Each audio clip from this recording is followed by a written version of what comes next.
Salam sejahtera buat kita semua, buat Bapak, Ibu, sebagai asesor, maupun siapapun yang menonton video ini, saya ucapkan semangat pagi.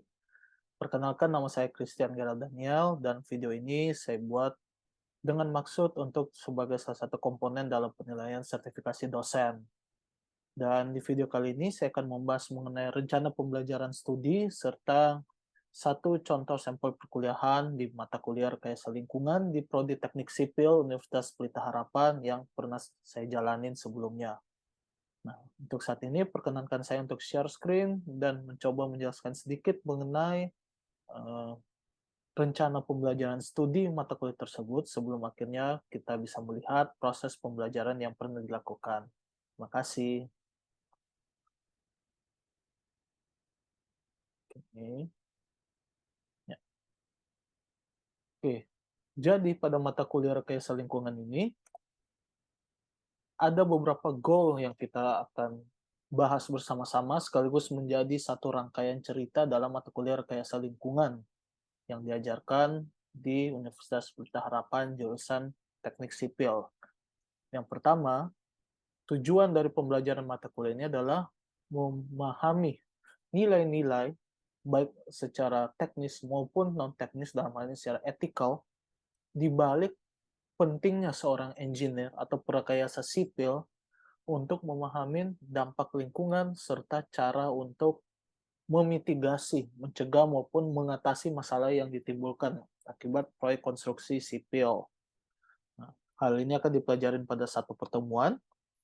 Kemudian, bagaimana seorang mahasiswa bisa menghubungkan antara praktek pembangunan infrastructure development, mulai dari pembangunan awal sampai mungkin demolition atau penghancuran, terhadap dampak lingkungan yang dapat ditimbulkan, serta seberapa penting dampak lingkungan itu terhadap lingkungan sekitarnya, namanya kepada masyarakat maupun kepada lingkungan alam sekitar akibat proses pembangunan tersebut. Dan kemudian kita akan masuk ke dalam pengantar mengenai sustainability atau keberlanjutan, di mana seperti yang kita tahu bersama-sama, isu sustainability ini sangat krusial, terutama akhir-akhir ini, 2 dekade belakang, 3 dekade, setelah melihat bagaimana bumi ini terdampak dari semua yang kita lakukan, maka kita harus melakukan pembangunan yang sifatnya berkelanjutan atau sustainable. Hal ini sesuai juga dengan poin-poin yang berada dalam MDGs atau Millennium Development Goal yang kemudian berubah menjadi Sustainable Development Goal, di mana salah satu dari 17 poin SDGs itu berbicara spesifikly mengenai infrastructure development, yaitu SDG 9.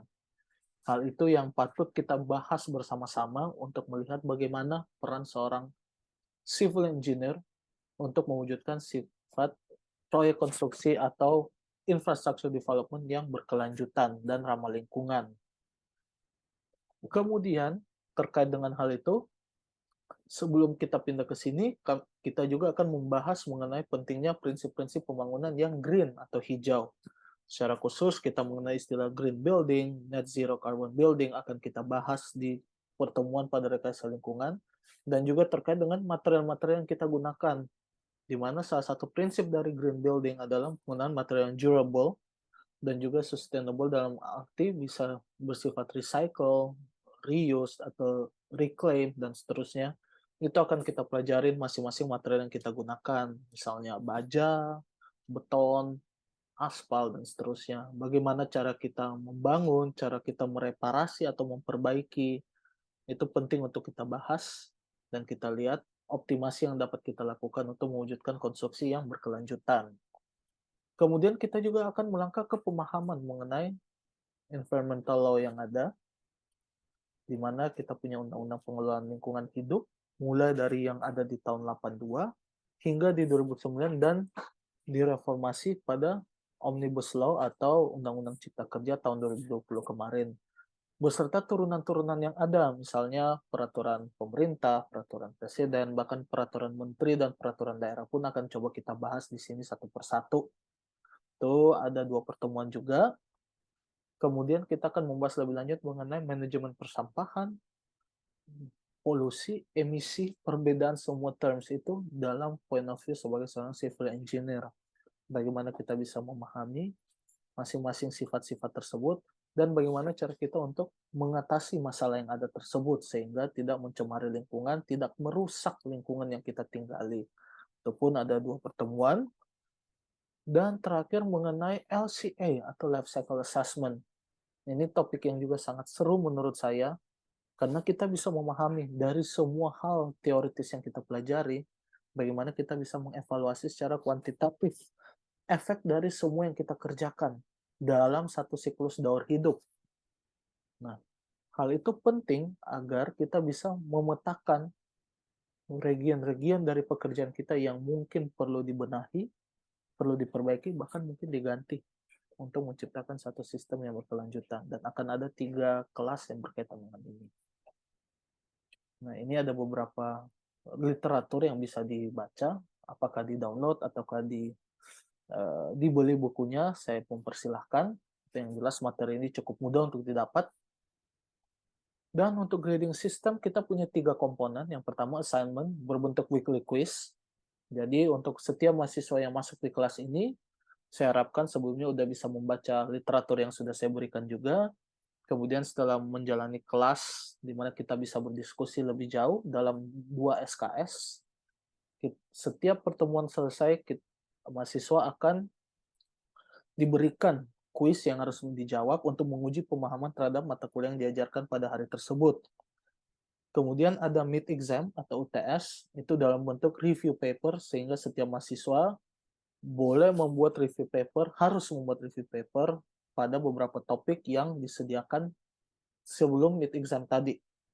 Dan yang terakhir adalah group project untuk final exam dengan bobot 40%, di mana setelah mempelajari LCA tadi, mahasiswa bisa mengevaluasi secara kuantitatif sehingga dibuatkan dalam bentuk group project terhadap proyek-proyek konstruksi yang disediakan. Jadi demikian untuk proses grading system. Dan untuk operasi kelas sendiri, terdiri dari 14 kali sesi, tambah 2 exam, sehingga total 16 kali, sesuai dengan standar dan ketentuan yang ada. Kemudian sebelum kelas kita mulai dengan literature reading, saya sudah menyediakan beberapa literatur yang bisa dibaca dalam bentuk paper, maupun mungkin artikel-artikel di internet.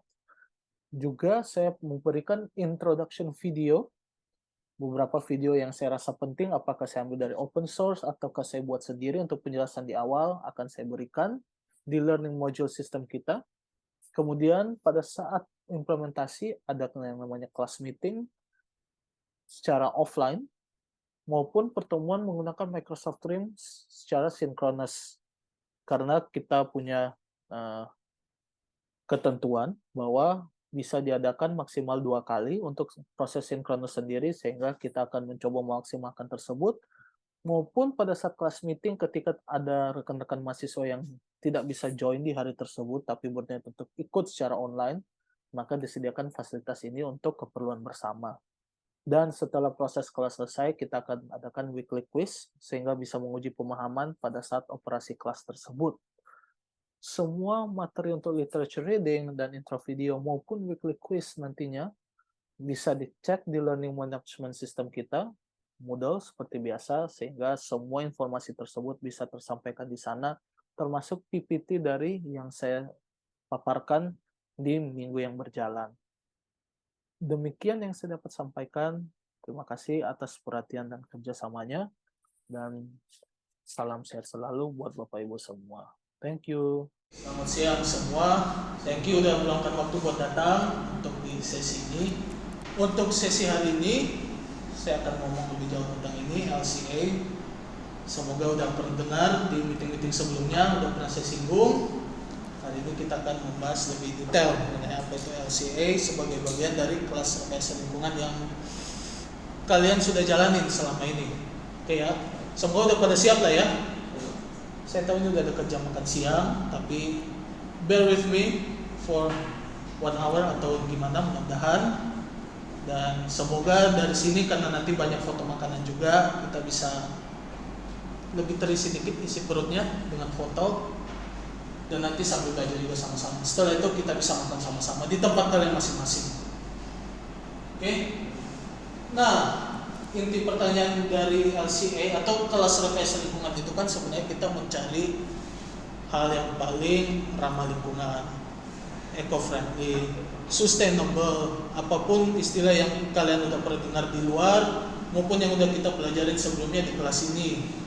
Nah, terus pertanyaannya, ketika saya harus memilih yang mana yang lebih eco-friendly antara misalnya, anggaplah ini penghapus, ini clearly bukan penghapus tapi anggaplah ini penghapus, ini dengan ini, yang mana yang lebih ramah lingkungan misalnya. Atau di gambar ini, karena kita udah dekat jam makan siang, yang mana lebih ramah lingkungan buat kalian, pilihan atas atau pilihan bawah?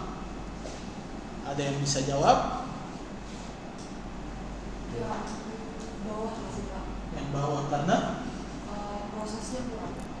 prosesnya kurang itu gimana maksudnya? Kalau yang di atas kan dia kan perlu diproses dulu. Kalau yang di bawah itu langsung jadi dampak lingkungan yang dihasilkan sama prosesnya juga lebih tahu. Oke, bisa jadi betul. Satu kata yang disinggung di sini adalah proses, di mana LCA itu bicara juga tentang proses. Jadi betul bahwa bisa jadi proses ini lebih pendek daripada ini sehingga lebih bagus. Hanya ini gambarnya bukan cukup jelas ya, tapi bisa jadi dalam sini ada daging yang digoreng atau ada sesuatu yang juga digoreng. Di sini kan digoreng ya dagingnya. Apakah itu deep fry? Apakah mungkin air fry? Saya nggak tahu gimana cara prosesnya. Tapi bisa aja ada barang dari sini yang juga digoreng. Itu bisa jadi pertanyaan. Kemudian yang bisa dilihat lagi adalah sama-sama sayur. Jadi secara dari sudut pandang kita, mudah-mudahan burger pun cukup sehat ya. Tapi kalau dilihat dari sudut kesehatan, kelihatannya ini lebih sehat, ya kan? Tapi masalahnya LCA gak cuma bicara mengenai itu tadi sayur ada makanya sehat, makanya lebih bagus, eco-friendly dan segala macam. Tapi kan ada proses dan material-material lain yang harus dilihat. Nah, mungkin tadi ada yang udah menjawab yang ini, yang di bawah salad. Ada yang mau menjawab burger gak? Kebetulan saya lebih suka burger daripada salad. Siapa tahu ada yang mendukung saya? Gak ada ya? Semuanya vegetarian di sini, gak ada yang senang burger. Jadi menurut kalian burger atau salad? Gak apa-apa, ini favoritism gak masalah di sini. Saya pun pribadi akan menjawab burger karena kenapa saya lebih suka burger, that's it. Tapi kalau udah bicara LCA maka ya tadi saya udah harus melihat proses masing-masing, proses pembuatan burgernya seperti apa, proses pembuatan saladnya seperti apa, dan proses pembuatan masing-masing komponen pembentuk burger dan komponen pembentuk salad itu seperti apa. Nah, yang senang burger, at least dari gambar ini apa aja sih yang membentuk dari burger ini? Daging, baik itu sapi atau ayam, keju, roti, terus sayurnya ada yang selada, ada yang tomat, ya kan? Ada sausnya, ada saus juga. Terus ada wijen juga ya, sesame juga kan di sini. Nah, itu kan berarti udah ada berapa tuh?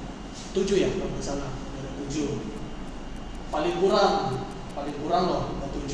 Kita bisa aja tambah topping yang lain kan. Di sini ada berapa nih kira-kira? Yang tadi ngejawab salad, ada apa sih di sini? Coba tadi ngejawab salad. Ada apa aja sih di situ? Selada, lettuce, tomat, cherry yang mungkin ya, roti, ada sausnya juga, dan mungkin ada yang lain juga ya, yang somehow gak kelihatan di foto ini, kita gak tahu ya.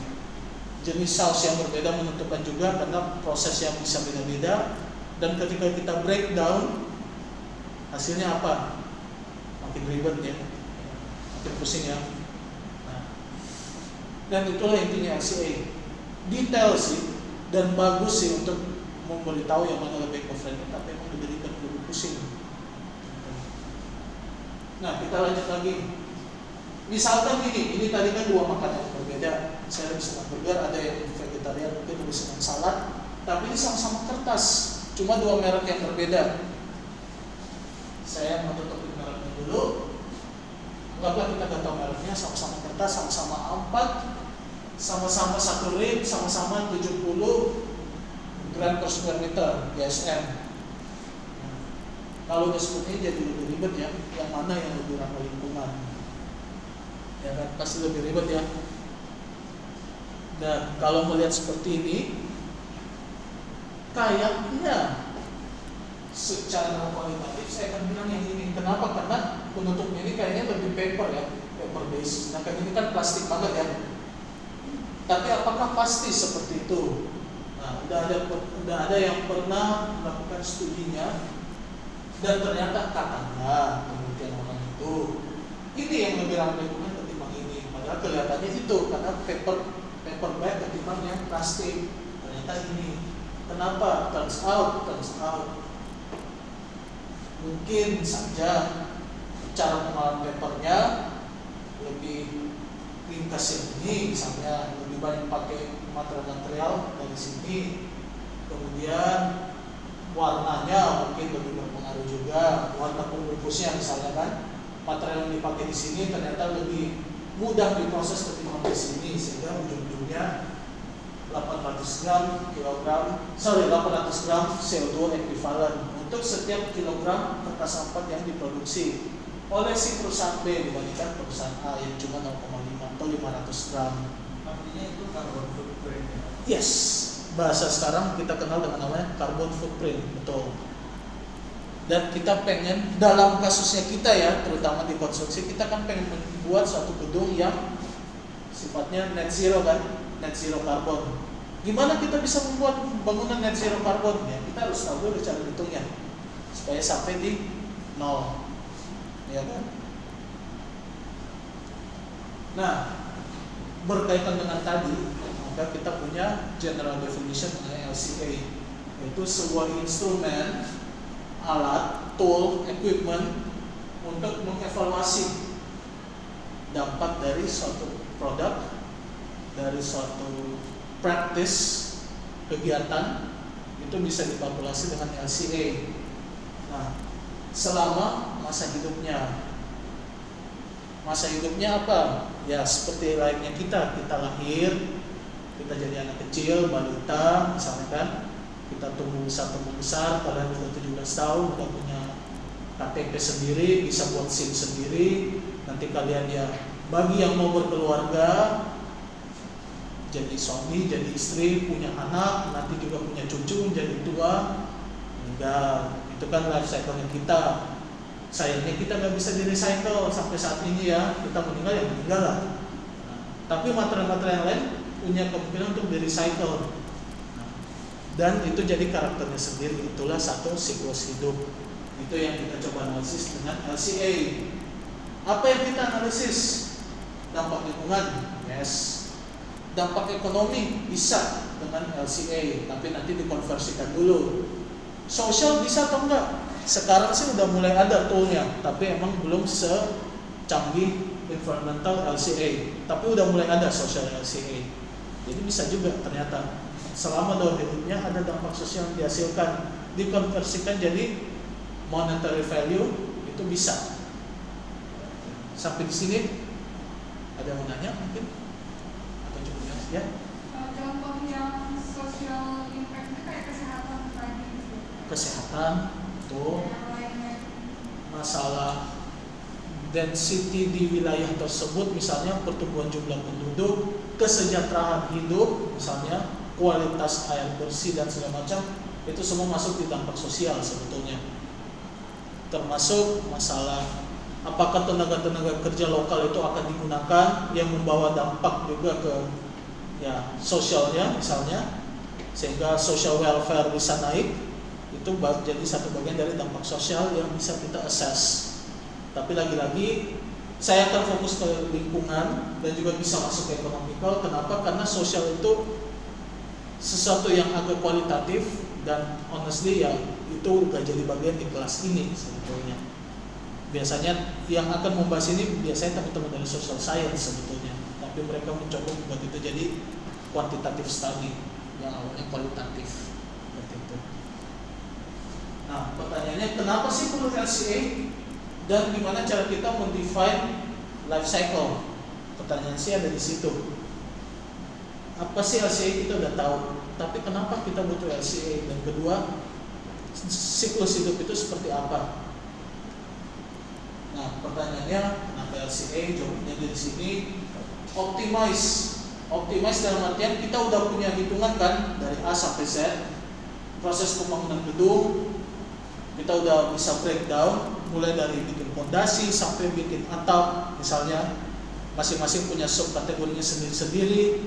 Nah, di dalam subkategori itu yang mana yang paling tinggi dampak lingkungan yang dihasilkan, kita bisa membuat karakterisasinya.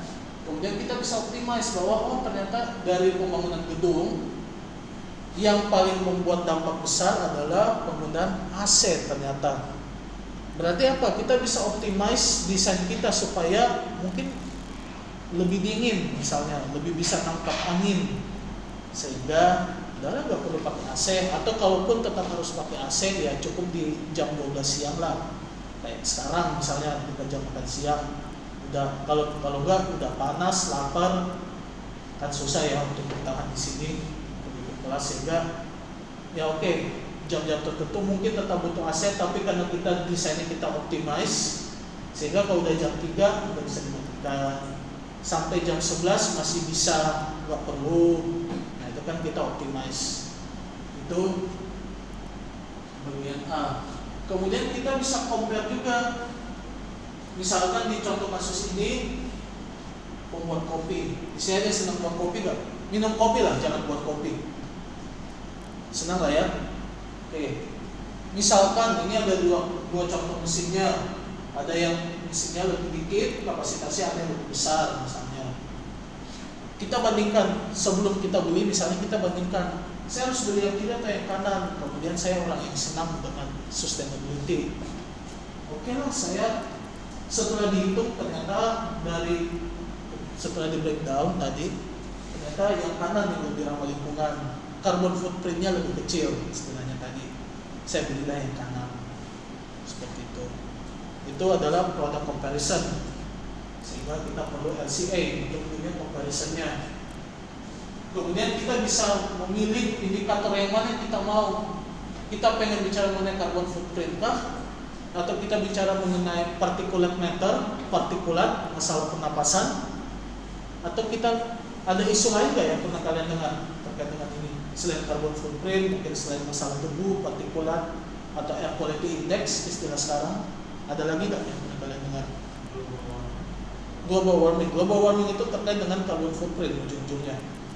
Karena satuan dari global warming nantinya adalah kilogram karbon dioksida ekuivalen. Tapi misalnya, mungkin kalian pernah dengar nggak fenomena hujan asam? Acid rain, dengar? Pernah ya? Itu punya indikator lingkungan lain, nggak terkait dengan global warming directly. Directly itu nggak berkaitan, itu satu dampak lingkungan lain.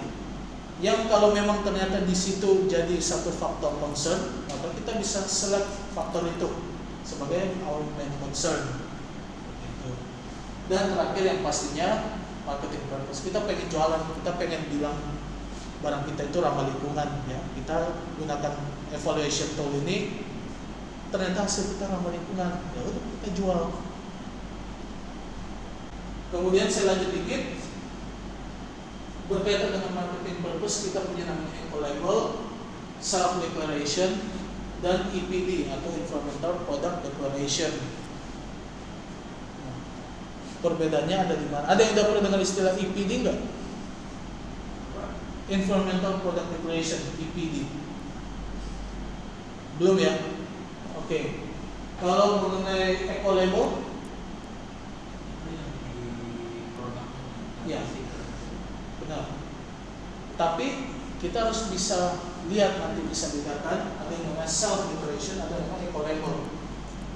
Biasanya, nah ini, eco-label itu cuma satu kriteria atau dua kriteria maksimum, tapi ada yang verifikasi. Misalnya siapa? Kementerian Lingkungan Hidup punya sertifikasi hijau, itu bagian dari eco-label misalnya. Kalau cuma satu kriteria yang di-assess.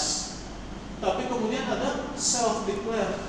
Misalnya ini, recycle content, biodegradable. Nah, kalau kalian beli yang itu misalnya botol Indomaret ya, di bawahnya ada logo ini kan, terus ada 5, ada 7, ada cuma 2. Ini gak pernah diakses oleh pihak lain kecuali si vendornya sendiri. Ya misalnya Indomaret di situ, misalnya merek lain, Aqua, Mineral atau apapun, itu sifatnya self declare. Kemudian ada yang diakses oleh satu pihak dan ada yang diakses langsung sehingga jadi registered trademark. Itu namanya EPD, Environmental Product Declaration. Emang ada multi kriteria yang dilihat dan dijadikan satu trademark. Itu yang kita incar ke arah sana, EPD. Tapi tentunya butuh waktu, butuh resource, sehingga mulai dari sini dulu, atau bahkan mulai dari sini tadi self declaration dulu, baru diassess, baru semakin banyak kriteria yang dimasukkan dalam evaluation sampai jadi produk yang sifatnya EPD. Ya. Sampai sini ada yang mau tanya? Cukup lah ya. Jadi mungkin kalau declaration itu bisa aja mereka kayak bohong. Exactly, which is why ini udah harus ada registered trademarknya, ada lembaga-lembaga tertentu yang mengeluarkan. Dan saya ngerti konsep itu adalah konsep yang kita sering sebut namanya greenwashing. Kalau mungkin sering baca-baca tentang sustainability, terus ada pembahasan mengenai greenwashing, itu terjadi karena biasanya dia declare sendiri, terus gak di-verify, dan ternyata setelah di-assess antara kuota bohong atau emang benar di satu kriteria, misalnya carbon footprint diturunin, dan ternyata dampak lainnya naik. Misalkan satu proses itu menurunkan dampak karbon, tapi membuat kadar asam naik, sehingga daerah itu jadi terciptalah hujan asam. Nah, itulah yang disebut greenwashing. Atau di recycle sih benar, material yang menggunakan adalah material recycle, betul. Tapi ternyata menimbulkan dampak lingkungan berupa karbon yang tinggi. Misalkan, who knows, ternyata baju kita yang produk recycle dari polyester, misalkan ternyata menimbulkan dampak carbon footprint yang tinggi. Itu bisa dibilang sebagai greenwashing juga, karena yang ditonjolkan recycle-nya, dan ternyata setelah di-assess banyak dampak lain yang muncul berdasarkan hasil LCA. Itu greenwashing. Dan ya sebagai misalnya teman-teman nanti jadi marketing misalnya ya, atau punya produk yang akan dijual, harapannya jangan terlibat di greenwashing tadi. Sebisa mungkin kita menuju ke arah sini sampai di PD. Gitu. Oke, kita lanjut dikit lagi ya. Cukup banyak yang harus kita consider. Material yang kita punya semakin lama makin kurang, terutama di engineering. Kerikil, batu makin lama kan makin dikit ya. Makanya kita mulai recycle agregat, tapi kan terbatas. Itu harus kita perhatikan. Kemudian emisi ini banyak, makanya tadi saya bilang ada greenhouse gas, ada zat-zat asam, eutrophication, ada yang masalah di ozon nantinya, masalah particulates atau fine dust, dan lain-lain. Masih banyak banget. Nah, saya masih punya waktu dikit, saya akan jelaskan sedikit, kemudian kelas ini kita lanjut di sesi berikutnya ya. Ada masalah kelebihan dan kekurangannya. Nah, kelebihannya udah jelas, masalah identifikasi secara hitung-hitungan, kuantifikasi. Ya kan? Tadi kita bilang ini lebih ramah lingkungan dari ini, tapi gak jelas karena pendapat saya doang. Ternyata kita bisa menghitung secara kuantitatif, itu satu kelebihan. Tadi kita bisa buat klasifikasi supaya kita cari tahu yang mana punya dampak paling tinggi, itu juga satu kelebihan. Dan ini yang penting sebagai misalnya teman-teman kontraktor, pasti gak pengen kan kalau saya nyalahin kalian sih kerjanya gak ramah lingkungan, pasti gak mau dong. Terus kalian menyalahkan konsultan gak mau disalahkan, menyalahkan ke vendor, selalu menyalahkan vendor itu. Vendor yang kalian punya ready mix untuk beton, tulangan baja dan seterusnya saling menyalahkan. Pastinya nggak mau kayak gitu kan ya. Makanya kita buatlah model ini sehingga benar-benar bisa pinpoint, oh ternyata dampak terbesar itu dari tulangan baja. Dan kita bisa cari alternatifnya dengan cara membagikan produk. Tapi kelemahannya apa? Ya, suka gak suka, availability data kita masih sangat kurang, terutama di Indonesia ini. Keterbukaan itu masih kecil, sehingga memang perlu banyak perbaikan dari segi data kita supaya kita bisa buat model yang pas. Juga gap antara model dan reality itu harus kita sadari bahwa ketika kita mengumpulkan data emisi misalnya dari pekerjaan tahun, itu kan sampling ya. Sebagaimana layaknya statistik itu ada deviasi.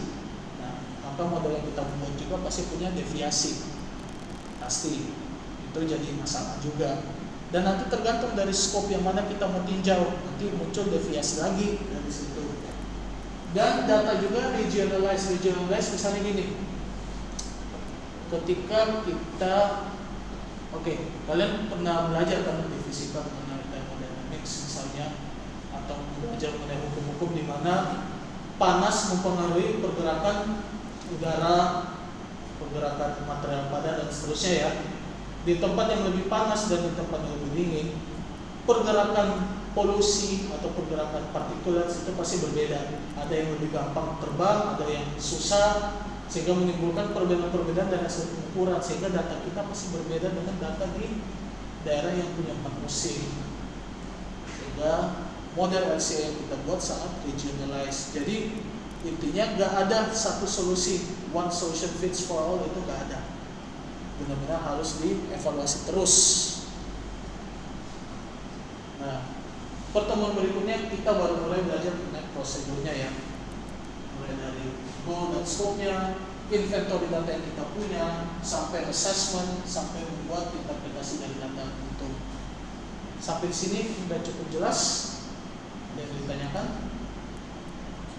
Oke, kalau memang sudah cukup jelas, thank you sudah meluangkan waktu dan sampai bertemu di pertemuan selanjutnya ya. Oke.